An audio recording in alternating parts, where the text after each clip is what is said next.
Hello everybody and welcome back to the channel.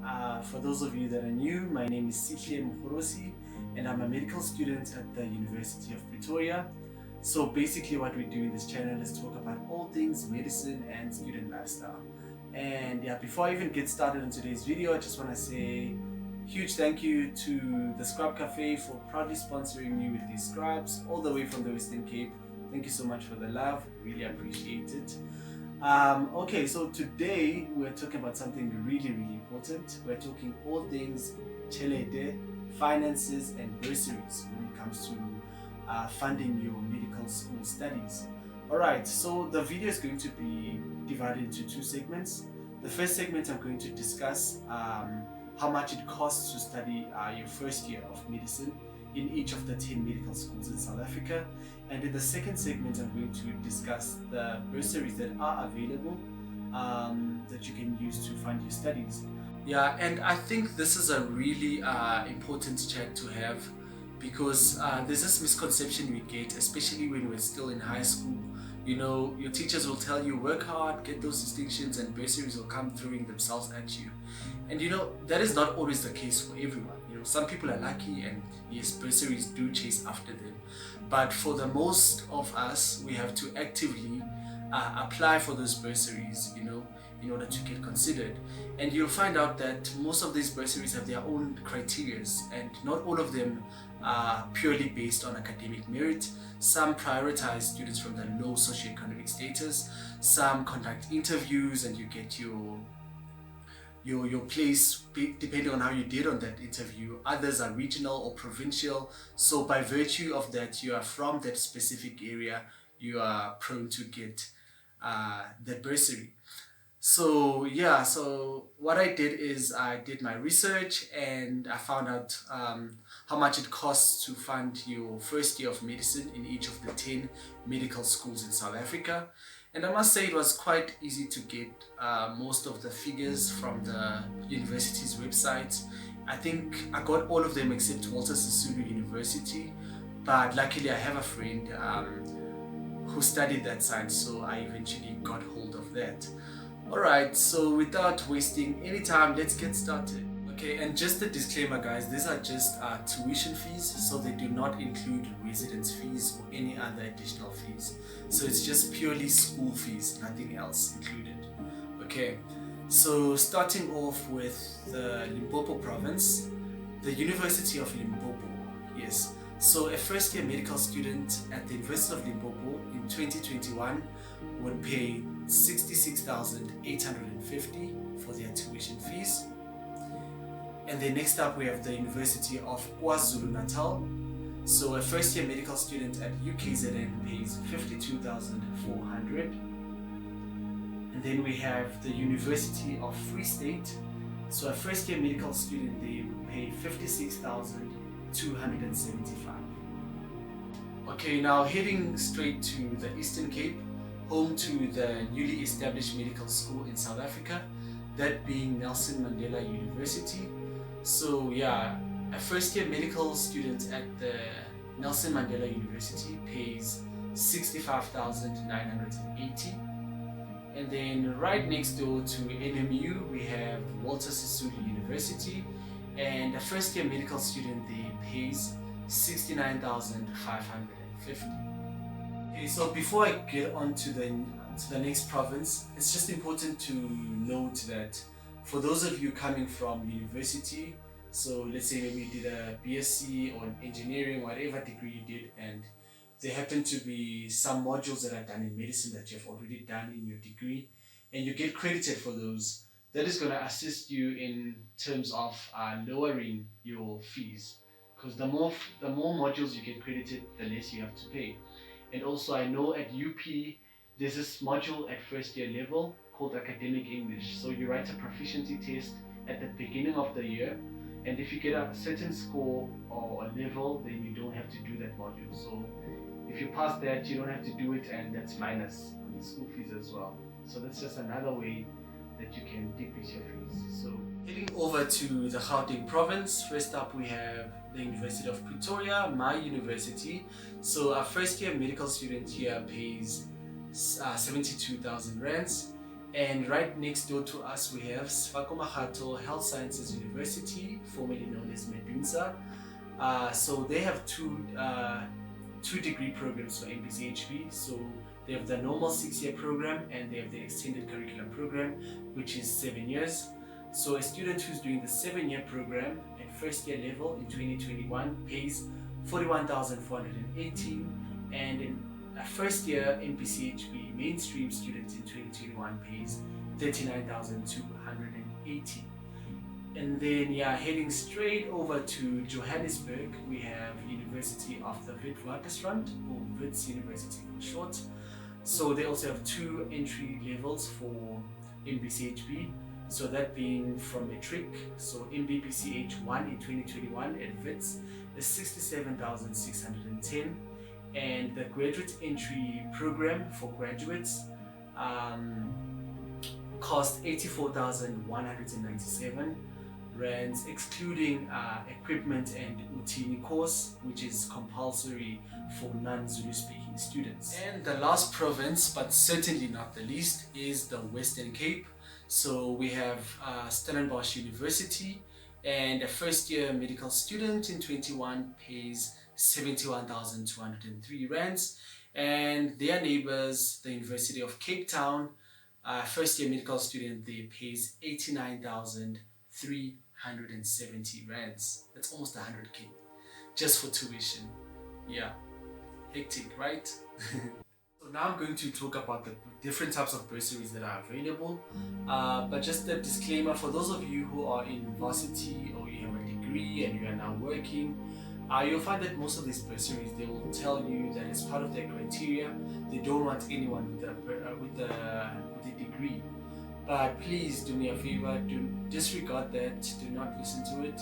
I know so many people with degrees who applied for bursaries that clearly stated that they don't want anyone who has a degree, and they got it over people who are straight from matric. So you never know when your lucky day is. So just try your luck, and yeah, it might just work out for you. Alright, so the first bursary I'm gonna talk about is NSFAS. So NSFAS don't yans, guys, don't yans. It covers literally everything. You'll never lack anything if you have NSFAS. They cover tuition, accommodation, and book allowance. I think 5,000 rands for just book allowance, and monthly allowance. I can't really say because it differs per university, but I know it's well over 1,000. So some it's 1,400, some it's 1,200, but around there for your food allowance. And then we have the Department of Health bursaries. So with these ones, you have to check their website. Okay, so whichever province you are from, you have to just go to the website. Let's say you're from Northwest, we'll say Northwest Department of Health bursaries, and then you check if there are bursaries available there, because sometimes they stay for like 2 years. You'll find that there are no bursaries available, so you have to constantly check on their websites for that. And usually with the Department of Health bursaries, the obligation is that when you complete your MBCHB degree, you have to serve them for the same number of years that they funded you. So if the Department of Health funds you for the entire 6 years, after completing your degree, you have to work at that province that funded you for the full 6 years, right? But at least with that, the benefit with that is that you get clinical exposure. I know they have programs for their students whereby in holiday time you get work, you get to shadow doctors. So it's not something that you plan on yourself. They do it as part of their program to make sure that you're fully equipped by the time you finish your degree, right? And then next up we have Moshal Scholarship. Okay, so Moshal Scholarship, it's one of the really nice ones. You'll understand why I say that when I when I disclose how much the students get for their allowance, right? So they also cover everything from tuition to accommodation and book allowance. I think about 7,000 rands this year they got. You also get a laptop, nice Lenovo laptop, guys, about 10k worth. And for allowance they get about 3,400 rands a month. So I can safely say they are the Woolworths of bursaries. Right, okay. And then we have another nice one, ISFAP. So basically ISFAP was initially created to bridge the gap for the middle income students, right? Because you know with NSFAS, it was intended for the students from the lower socioeconomic status. And so over the years they found that they had neglected students from the missing middle. So that's when ISFAP was created. So basically they aim at bridging the gap between the missing middle, and so they're also a good bursary. They cover everything: tuition, accommodation, and they get well over 2,800 Rand for their monthly allowance. Mhm. And then we have the Michael and Susan Dell Young Leaders Bursary. So this one only funds students from University of Cape Town and University of Pretoria. And just a side note, some bursaries, actually most bursaries are very specific to which institutions they fund their students. So make sure when you apply, you check if the institution you're applying to is funded by that bursary that you're applying to. So with the Michael and Susan Dell Young Leaders bursary, it's for UCT and UP. It funds up to 150,000 rands, and including a laptop and allowance for books and basic educational needs. And then we also have Tomorrow Trust. It's another one that only funds a few institutions. This one only funds 6, that being WITS, UP, UCT, University of Johannesburg, Rhodes University, and Stellenbosch. So if you are pursuing any undergraduate degree at any of those institutions, you qualify for Tomorrow Trust as well. And then we have Give or Done. Give or Done, it's not really a bursary. It's for people who, let's say, maybe have historic debt, or you've been applying for bursaries and you're not getting anything, and now you're scared that you might even get financially excluded, right? And you need someone or something to pay for your fees ASAP, right? Give or Done is for you. So basically, Give or Done is a company based in Johannesburg, and they really helped me as well. You know, last year, so in first year I was using NSFAS only. So since NSFAS had already funded me for 2 years in BSc, so when I came here at UP, they told me that the threshold for NSFAS is 94,000. So NSFAS was only going to cover that much for the year. And that time my fees were 140,000, that including accommodation as well, right? So after NSFAS had paid their 94,000, I had a remainder, obviously, of about 30 something thousand. It was less because I had credited some modules. So it was like 38,000 rand that was left over. So, and then I didn't know how I was going to pay that. And I was lucky, a good friend of mine, Selo Babe, gave me contacts of some lady from Give or Done. I emailed her, and then I literally just sent my ID copy, my academic transcript and fee statement. And then a week later they sent an email, and it was a receipt showing that they've paid the outstanding 38,000 rands. And they've helped me and everyone, like people in my circle who didn't have bursaries.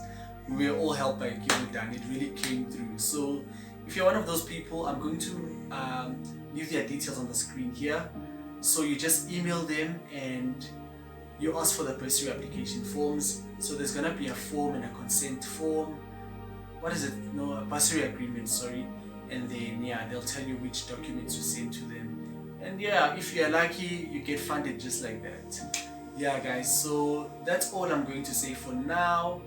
But there are more bursaries that you can find on the internet. So I'm going to leave a link on the description box here with other bursaries that I did not talk about here.